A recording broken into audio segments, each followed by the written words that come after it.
experiencing history right now, a moment of historical significance where in the midst of a global pandemic, people are rising up in the millions across the planet to say enough to the killing of people of color, enough to police brutality, enough to systemic entrenched racism. The protests are everywhere from small towns to the largest cities, and they continue night after night after night. And this gives me just a tiny glimmer of optimism. Not because next week power structures will suddenly change for the better, but because people are continuing to speak out, continuing to act, refusing to be ignored. And this time the world is paying attention, keeps paying attention, and not just paying attention, but taking more action, from ongoing media coverage to pressing criminal charges to seeking legislative change. As mid-century American writer James Baldwin said, "Not everything that is faced can be changed, but nothing can be changed until it is faced."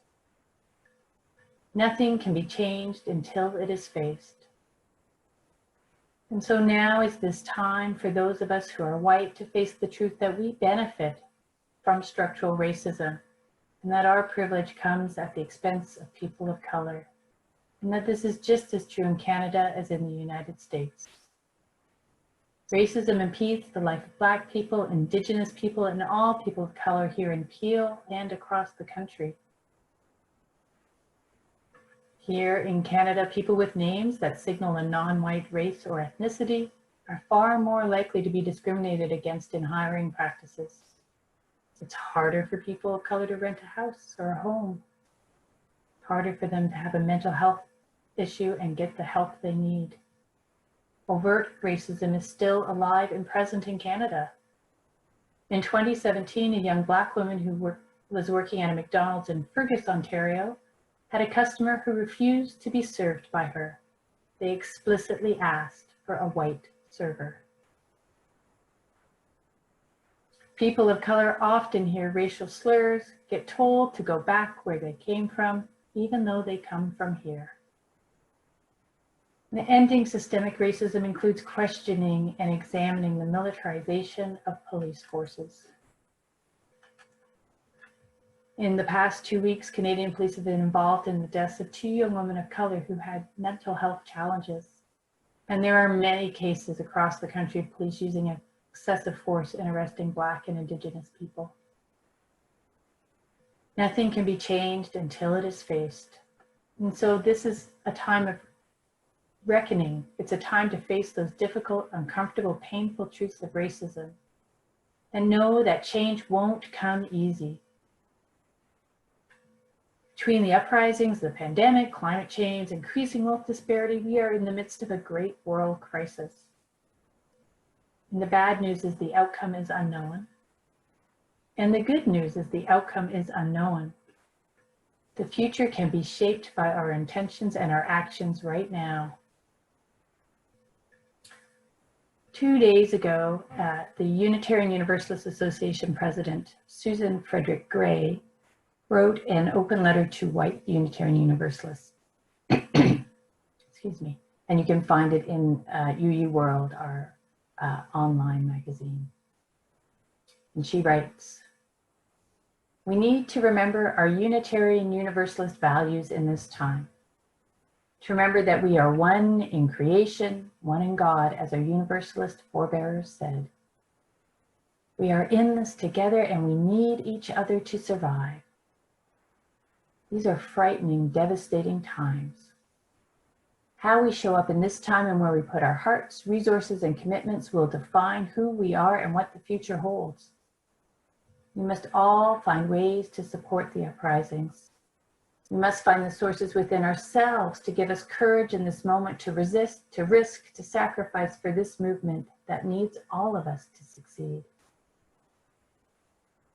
This movement needs all of us to succeed. This is a time to act for our vision, for that world in which our interdependence calls us to love and justice. Because all of this is all connected. Freeing people of color from the scourge of racism frees white people too. Freeing women of sexism frees men as well. Embracing LGBTQ plus identities allows all of us to live fully into ourselves. Protecting the environment protects people too. Every action we take to become anti-racist, to be feminist, to support pride, to care for the earth matters, because all of this liberation is tied up together. This is a collective liberation moment. And by our choices each and every day, we help create the future we seek.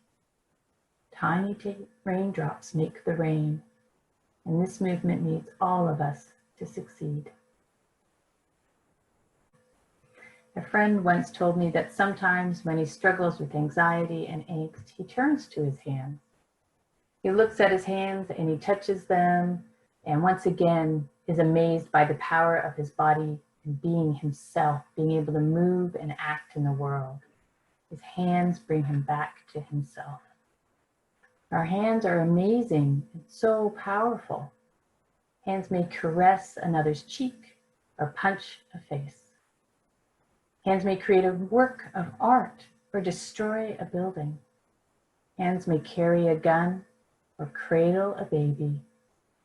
Hands may hold a protest sign or pass a deadly virus to another person unwittingly. Hands may tend a ventilator and save a life. We live in our hands.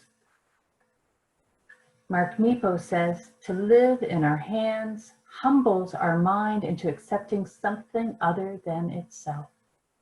It is how we heal each other and ourselves. We all come alive through a braille of the heart. To live in our hands humbles our mind into accepting something other than itself. Through our hands touching life, experiencing the physicality of this world, we come alive in response to life. We live in our hands. Through the action of our hands, the things they create, the way they heal or harm, we create the world. We all come alive through the braille of a heart. At the end of our in-person services, we stand and hold hands and sing, "From you I receive, to you I give," hand in hand. And we can't do this right now because hand in hand can literally hurt us and pass on that infection of COVID-19. But the truth of the connection that from you I receive, to you I give remains vital. Our hands are still hand in hand. We are still people of the chalice, still living our purpose to deepen in spirit, nurture community, and act for an equitable, sustainable world. Online, we will still do our work and sing our songs, and we will continue to find ways to connect and care for one another in the larger community, because we are still hand in hand, virtual though it may be, and not just with one another, but with Unitarian Universalists across the continent. I have a ministerial colleague in Massachusetts, in a downtown congregation in a working class town. And in the early days of the pandemic, the town became one of the hot spots with a high rate of infection. And so masks became mandatory for everyone going out in public. But this isn't a well-off part of Massachusetts. With even hospitals struggling to find the proper protective equipment, any face mask disappeared quickly from stores.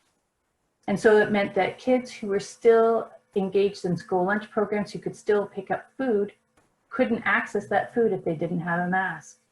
People couldn't access social services, and vulnerable people all over the town were at risk. And the UU congregation itself, part of that town and not having a lot of resources, wanted to do a mask drive, but their own people didn't have sewing machines or sewing skills or any supplies. So my minister colleague used her hands to send out a message out to UU communities asking for donations of masks. And UUs from across the United States used their hands to cut and sew and mail washable cotton face masks.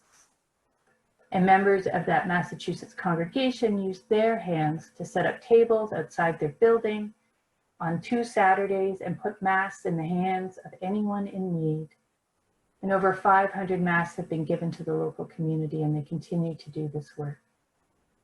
Hand to hand to hand to hand. This is the power of Unitarian Universalism. Small individual actions creating positive change, webs of connection woven by helping hands, hand in hand, hand to hand. Never forget your hands are powerful. Bless your hands and care for them, and extend your hands and care to others in whatever way is possible to you right now. And let us go forth into a future that is shaped by our hearts and the work of our hands, by our values and our vision. May we be part of the change we seek. So say we all.